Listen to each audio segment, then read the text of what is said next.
사람은 관계 동물입니다. 사람은 이 관계 안에서 살아갑니다.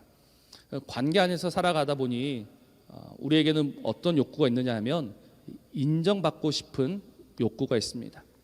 누구나 인정받고 싶어야죠. 저희 집 막내 아이가 이제 로봇 조립을 잘합니다. 그래서 잘해서 예쁘다, 잘한다라고 몇 번 칭찬해 줬습니다.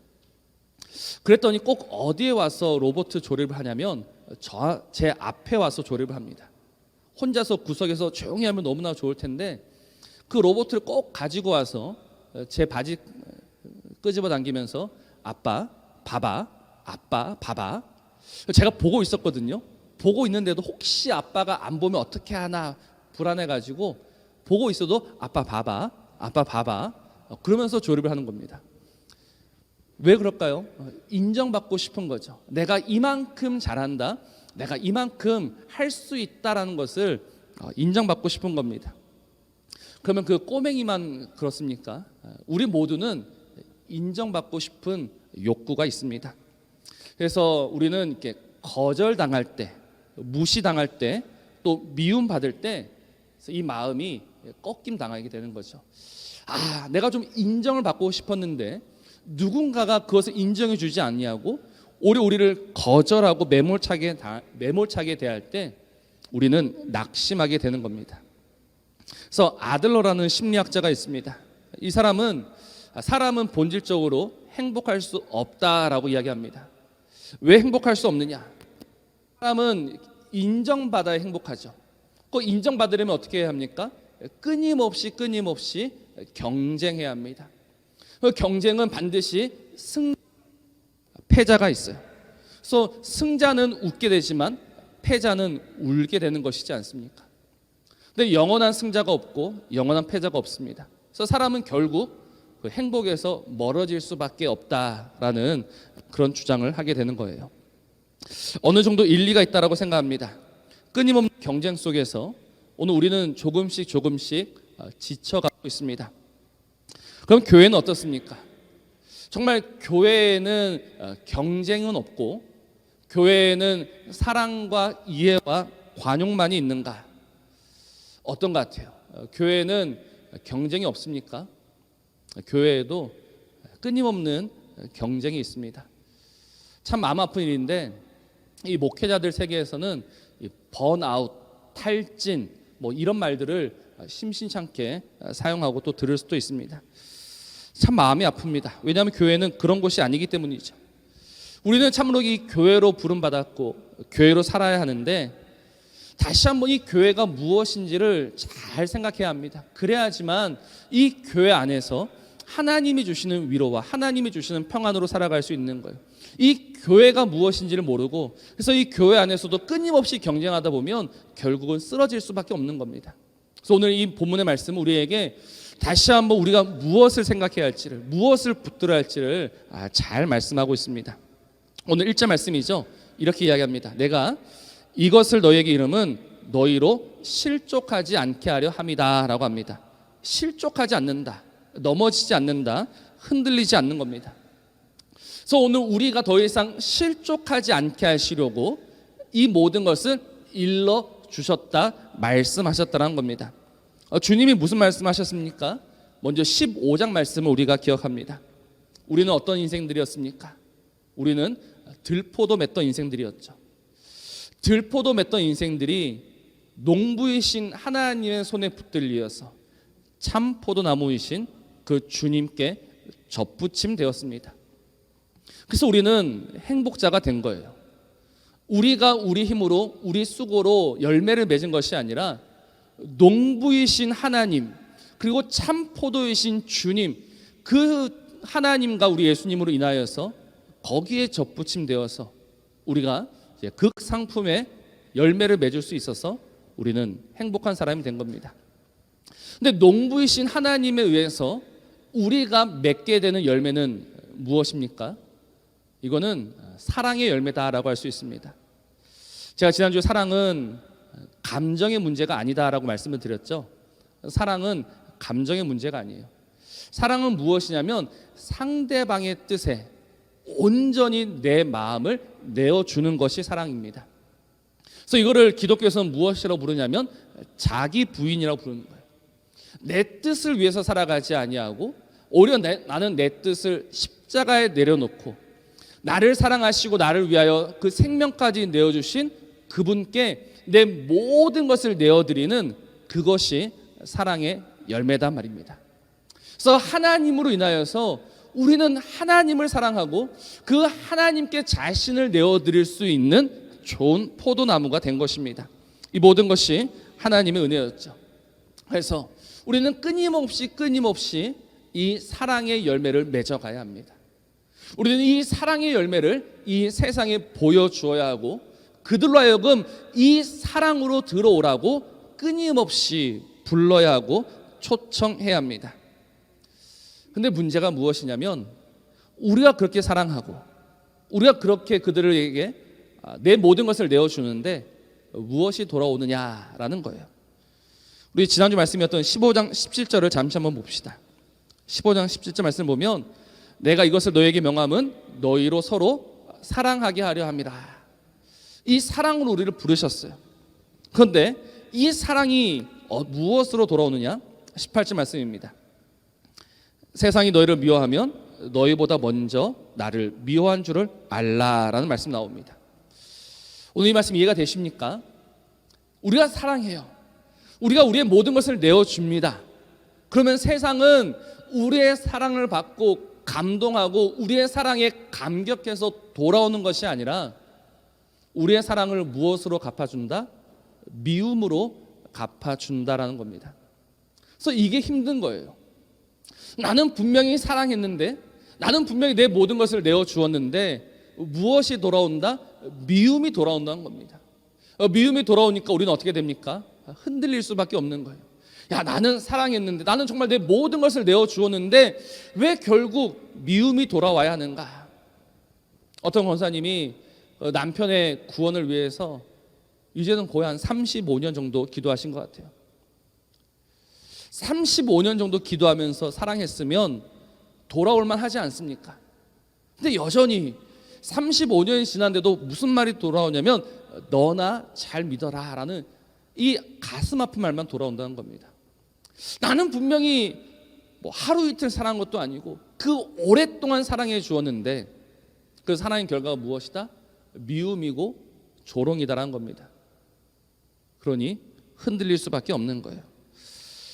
그러나 사랑하는 성도 여러분, 오늘 우리는 이 말씀을 다시 한번 기억을 해야 합니다. 주님이 이 말씀을 하신 이유가 무엇입니까? 그래, 너희들 반드시 흔들릴 수밖에 없다, 반드시 넘어질 수밖에 없다. 무엇을 모르면? 하나님의 말씀을 모르면. 너희가 세상을 사랑한다라고 해서 세상도 너희를 사랑할 것이라고 기대하지 마라. 근데 우리가 이 주의 말씀을 기억하지 못하고 내가 사랑했으니 사랑이 돌아오겠지라고 기대하니까 흔들리는 겁니다. 그래서 주님이 말씀하셨습니다. 아니다라는 거예요. 너희가 세상을 사랑한다라고 해서 세상이 너희를 사랑하지 않는다. 너희가 그들을 위해서 십자가를 진다라고 해서 그들이 돌아오지 않는다. 너희의 사랑은 그렇게 사라질 뿐이다라고 말씀하시는 거예요. 그러니 세상이 우리의 사랑을 몰라준다라고 해서 이상하게 여기지 마십시오. 세상이 우리의 이 모든 사랑을 삼킨다라고 해서 낙심하지 마십시오. 그것은 당연한 것입니다. 그러나 감사한 것은 무엇이냐면 우리가 그렇게 사랑할 때 하나님이 우리의 사랑을 기억하신다라는 거예요. 하나님이 우리의 사랑을 돌려주신다는 겁니다. 오히려 하나님이 우리의 그 사랑을 받으시고 우리 안에 기쁨을 충만히 부어주시는 겁니다. 그러니까 우리는 이 관계를 잘 세워가야 해요.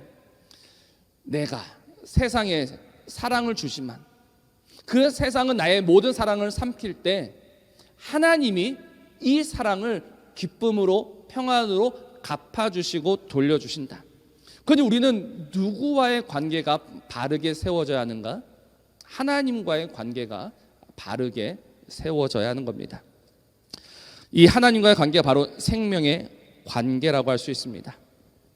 하나님과의 관계가 바로 서지 못하면 우리는 또다시 흔들릴 수밖에 없습니다. 제가 앞서 서론에서 사람이 왜 행복하지 않다라고 말씀을 드렸습니까? 끊임없이 경쟁하기 때문이죠. 끊임없는 경쟁 우리를 지치게 만들 뿐입니다. 그럼 오늘 우리의 이 관계 중에서 정말 경쟁이 없는 관계가 있습니까? 정말 서로 부딪혀서 우열을 가리지 아니하는 그런 관계가 있습니까? 부부 사이는 어떻습니까? 부부 사이는 정말 경쟁이 없고 온전히 사랑합니까? 뭐 그럴 수도 있을 것 같지만 그렇지 않은 경우도 종종 있습니다. 그래서 정말 우리 가운데 이 경쟁이 없는 관계가 있을까? 유일하게 하나 있는 것 같습니다. 무엇이냐면 부모와 자녀의 관계입니다. 물론 세상이 점점 더 이상해지고 있어가지고 이 부모와 자녀 사이에도 지금은 심심찮게 경쟁이 벌어지고 있지만 그러나 본질적으로 그렇지 않죠. 부모는 자녀를 사랑합니다. 그것을 내리사랑이라고 부릅니다. 자신의 모든 것을 내어주어도 아깝지 않은 관계. 그래서 눈에 넣어도 아프지 않다라고 하죠. 하나라도 더 주고 싶죠. 그래서 자식 이기는 부모는 없다. 그래서 이 부모와 자녀의 관계는 이 경쟁이 없다라고 할 수 있습니다. 그러면 이 부모님의 마음, 부모님의 사랑은 어디에서 비롯됩니까? 과연 이 부모의 사랑은 누구의 사랑에서 시작된 것인가? 바로 하나님의 사랑이요, 하나님의 마음이라는 것입니다. 하나님은 우리를 자녀 삼으시고 하나님은 우리를 위해서 모든 것을 내어주십니다. 그리고 나서 그 관계로 우리를 부르시는 거예요. 하나님이 우리에게 너 이거 잘해. 그래야지만 너와 나의 관계는 바르게 세워질 수 있어. 이게 아니라 하나님이 자신의 모든 것을 내어주시고 그리고 그 관계로 우리를 부르신단 말입니다. 그래서 우리는 이 특별한 관계로 부름을 받은 사람들입니다. 하나님과 우리는 매우 특별한 관계입니다. 나는 하나님을 알고 하나님은 나를 아시고 나는 하나님 안에 거하며 하나님은 내 안에 거하시는 이 놀라운 관계로 우리는 부름을 받은 겁니다. 그러면 이 관계를 무엇으로 확인할 수 있습니까? 제가 지난주에 기도와 말씀으로 확인할 수 있다라고 말씀을 드렸습니다. 기도는 아무나 하는 것이 아니죠. 이 관계로 부름받은 자들이라야 할 수 있는 것이 기도입니다. 15장 7절 말씀에 너희가 내 안에 거하고 내 말이 너희 안에 거하면 무엇이든지 원한 대로 구하라 그리하면 이루리라라고 했습니다. 너희가 내 안에 거하고 내 말이 너희 안에 거하면 이 관계 안에서 하는 것이 기도입니다. 그래서 기도한다는 것은 하나님과 나의 관계가 여전히 돈독하다라는 것을 보여주는 거죠. 또 무엇을 통해서 이 관계를 확인합니까? 말씀입니다. 15장 10절 말씀에 내가 아버지의 계명을 지켜 그의 사랑 안에 거하는 것 같이 너희도 내 계명을 지키면 내 사랑 안에 거한다. 그러니까 하나님과 나 사이의 관계는 말씀으로 확인하는 겁니다. 내 안에 그의 말씀이 거하면 우리는 그 하나님 안에서 하나님이 주시는 것으로 살아갈 수 있는 거예요. 그럼 다시 말해서 오늘 16장 1절에서 왜 우리가 실족하고 왜 우리가 낙심하고 왜 우리가 넘어집니까? 왜 이 관계 위기가 옵니까? 우리 안에 그의 말씀이 없기 때문입니다. 그의 말씀이 없으니 실족하고 넘어질 수밖에 없는 거예요. 그래서 주님이 우리로 하여금 실족하지 않게 하시려고 다시금 이 말씀을 들려주고 계시는 것이에요. 그리고 우리는 그의 말씀을 들어야 합니다. 그의 말씀을 듣고 그의 말씀 안에 우리의 모든 소망을 두고 이 말씀을 통해서 하나님과의 관계 안에서 자라갈 때 우리는 낙심하지 아니하고 흔들리지 아니하고 다시금 설 수 있는 겁니다. 그러니 정말 이 말씀 안에 거하는 저와 여러분이기를 주님의 이름으로 축복합니다. 언제나 이 말씀을 들으시고 언제나 이 말씀 안에 마음을 두시며 언제나 이 말씀 안에서 주님을 깊이 누려가는 복된 삶을 살아가시기를 다시 한번 주의 이름으로 축복합니다. 그래서 주님이 오늘 우리로 하여금 실족하지 않게 하시려고 이 말씀하시는데 오늘 2절을 보십시오. 2절 말씀에 사람들이 너희를 출교할 뿐 아니라 때가 이르면 물은 너희를 죽이는 자가 생각하기를 이것이 하나님을 섬기는 일이라 하리라 라는 말씀이 있습니다. 여기서 2절에 사람들 2절의 사람들은 세상을 말합니까? 교회를 말합니까? 2절의 사람들은요, 그냥 하나님을 모르는 자들을 칭하는 그런 표현이 아닙니다. 2절의 사람들은요, 교회를 말합니다. 왜냐하면 그 사람들이 하나님을 섬긴다라고 말하고 있기 때문에 그래요. 그래서 정말 오늘 2절 말씀은 무서운 겁니다. 왜냐하면 우리의 적은 결국 교회의 탈을 쓴 세상이기 때문에 그렇습니다. 우리가 실족하고 넘어질 일들이 세상에서 많습니까? 아니면 교회에서 많습니까? 교회에 훨씬 더 많이 있습니다. 우리가 걸려 넘어지는 대부분의 이유는 하나님을 모르는 사람들이 아니라 하나님을 안다라고 하는 사람들 때문입니다. 어떻게 목사가 그럴 수 있느냐? 어떻게 장로가 그럴 수 있느냐? 어떻게 권사가, 어떻게 집사가, 어떻게 그리스도인이 그럴 수 있느냐? 그래서 이 교회로 인하여서 우리는 오늘도 시험에 걸려 넘어지고 있는 겁니다. 그 이유가 무엇입니까? 오늘 3절 말씀이 그 이유를 분명히 말씀하고 있죠. 그들이 이런 일을 할 것은 아버지와 나를 알지 못함이라. 그들, 교회가 무엇을 모른다? 아버지도 모르고 예수님도 모릅니다. 아버지도 모르고 예수님도 모르니 오늘도 어리석은 일들을 할 수밖에 없는 거예요. 하나님을 모르니 하나님과의 관계에서 끊어져 있습니다. 하나님과의 관계에서 끊어졌다는 것은 다시 말하면 세상과 하나 되고 말았다라는 거예요. 세상과 하나가 되고 말았으니 그 안에 무엇이 있느냐? 경쟁이 있고 시기가 있고 질투가 있고, 그래서 쫓아내고 죽이는 그런 일들을 하고 있는 겁니다. 그러니 오늘 우리는 정말 교회의 탈을 뒤집어 쓴 세상이 아니라 정말 하나님이 기뻐하시는 그 교회로 살아가기를 원한다면 오늘 3절의 말씀처럼 아버지를 알고 주님을 알아야 하는 거예요. 오늘 교회는 정말 무엇에 관심을 두고 무엇을 알아가야 하는가? 내가 정말 교회로 부름을 받았는데, 그래서 정말 이 교회로 살아내어야 하는데 이 교회가 무엇에 관심을 둬야 하는가? 이 교회가 어디에 초점을 두어야 하는가? 다른 그 무엇이 아니라 아버지를 알아가며 우리 주님을 알아가는 그 일에 우리의 모든 소망을 두어야 하는 겁니다. 사랑하는 성도 여러분, 지금 어디에 관심을 두고 있습니까? 지금 여러분은 무엇을 위해서 하나님을 믿고 있습니까? 정말 하나님을 더 깊이 알아가기 위한, 정말 하나님과의 더 깊은 교제를 위한 오늘 우리의 믿음이요, 우리의 삶입니까?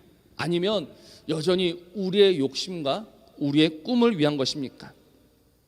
오늘 5절을 보십시오. 오늘 5절 말씀이 참 마음이 아픈 말씀인데요, 주님이 이렇게 말씀하십니다. 지금 내가 나를 보내신 이에게로 가는데 너희 중에서 나더러 어디로 가는지 묻는 자가 없다라고 합니다. 그 6절 말씀, 도리어 내가 이 말을 함으로 너희 마음에 근심이 가득하였다. 오늘 5절과 6절이 어떤 의미냐면 주님께서 지금 유언으로 이 말씀하시지 않습니까? 주님이 정말 이제 내가 갈 수밖에 없다. 그러면 이 사람들은 어디에 관심을 두고 어디에 포커스를 맞춰야 하냐면 주님 어디로 가십니까? 주님 정말 그리로 가셔서 무슨 일을 하실 겁니까? 주님께서 지금 이 말씀하셨는데 이 말씀이 정말 그런 의미입니까? 라고 묻는 자가 한 사람도 없다라는 거예요. 묻지 않고 뭐 합니까? 근심만 가득하였다. 근심이 가득한 이유가 무엇일까요? 그들이 근심이 가득한 이유는 하나입니다. 여전히 자기 자신만 생각하고 있었기 때문에 그래요. 지금 제자들의 관심은요, 하나님에게 있지 않습니다. 제자들의 관심은 주님에게 있지 않습니다. 제자들의 관심은 자기 밥그릇에만 있습니다. 근데 내 밥그릇을 위해서 지금까지 주님을 믿었는데 주님이 갑자기 떠나신다? 그러니 그 마음에 근심이 있는 거예요. 아, 지금까지 내가 투자한 건 어떻게 해야 되지? 내가 지금까지 포기했던 건 어떻게 해야 되지?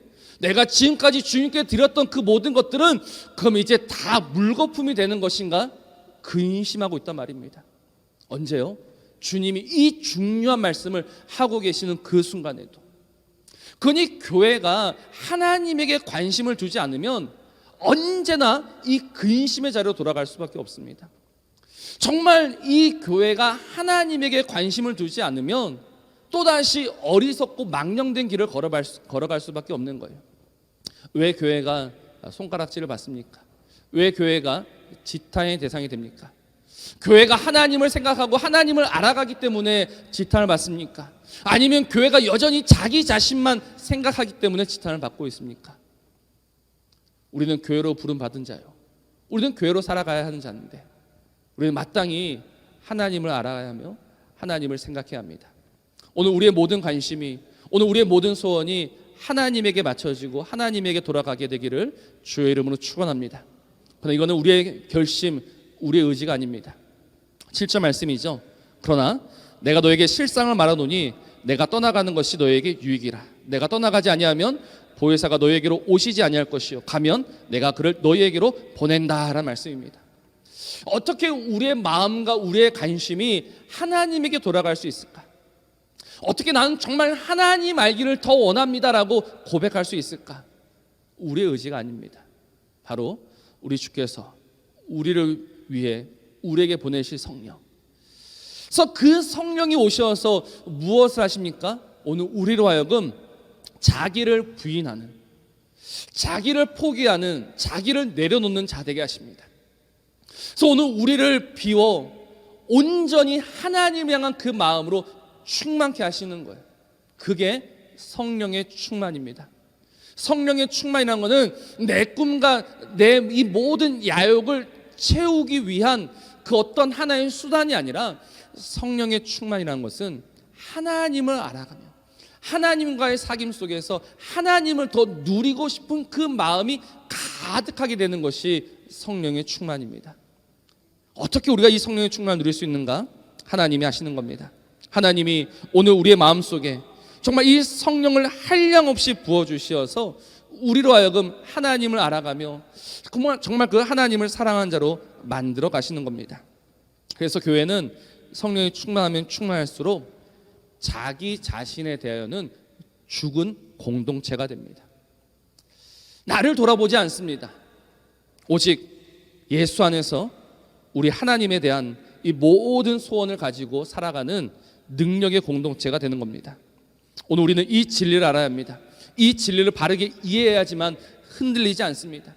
여전히 내가 나를 향한 관심이 큰데 하나님이 이 모든 나의 관심을 꺾어버리시고 끊어버리실 때 이 말씀을 모르면 흔들리게 되는 겁니다. 아, 하나님 나를 사랑하시지 않는구나. 하나님이 나를 미워하시는구나. 하나님이 나를 미워하셔서 다 뺏어가시는구나. 나는 소망이 없는 자구나. 흔들리게 돼요. 그러나 오늘 이 진리를 알면, 이 말씀을 알면 하나님이 하나씩 가져가시고 하나님이 하나씩 뺏어가시고 하나님이 하나씩 끊어가실 때, 아, 이것이야말로 은혜구나. 이것이야말로 하나님이 나를 사랑하시고 나를 위하시고 나를 붙드시는 은혜 중에 은혜구나. 흔들리지 아니하고 오히려 그 믿음 위에 설 수 있는 겁니다. 사랑하는 성도 여러분, 언제나 들은 말씀을 생각하시기 바랍니다. 언제나 오늘 우리에게 주신 이 진리를 생각하시기 바랍니다. 오늘 이 말씀 우리에게 주셔서 다시금 하나님 안에서 하나님으로 만족하게 하십니다. 우리는 이로 인하여서 더 이상 실족하지 않습니다. 흔들리지 않습니다. 하나님이 다 가져가신다 하여도, 하나님이 하나 남김없이 다 빼앗아 가신다 하여도, 그러나 우리는 오히려 그 자리에서 감사할 수 있고 찬양할 수 있습니다. 왜요? 모든 것이 다 사라진 그 자리에 하나님이 계시기 때문입니다. 오늘 우리 안에 하나님이 거하시면서, 그래, 너는 나로 살면 된다. 내가 너를 살릴 것이며 내가 너를 책임질 것이며 내가 너를 붙들 것이다. 너는 나의 사람이다. 이 하나면 족한 것입니다.